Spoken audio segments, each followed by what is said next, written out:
Welcome to the Lawachara জাতীয় উদ্যান। লাওয়াছড়া জাতীয় উদ্যান মৌলভীবাজার জেলার কমলগঞ্জ উপজেলায় অবস্থিত একটি সংরক্ষিত বনাঞ্চল।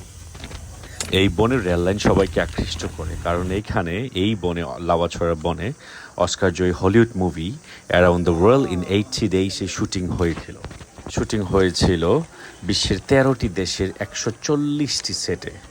আর শুটিং হওয়া 13টি দেশের মধ্যে বাংলাদেশ অন্যতম।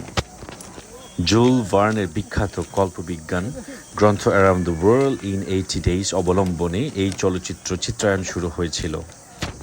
এই মুভিতে নায়কের চরিত্রে অভিনয় করেছিল তৎকালীন জনপ্রিয় অভিনেতা ডেভিড নেভেন।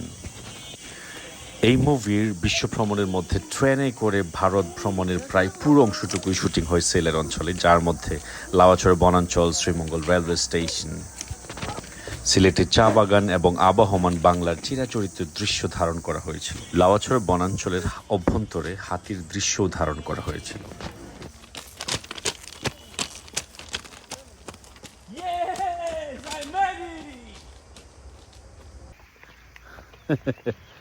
রেল লাইনের ধারে আমরা হাঁটতেছি, যেন তেন রেল লাইন না, এটা হচ্ছে লাওয়াছড়ার সবচেয়ে পুরনো ঐতিহ্যবাহী রেল লাইন।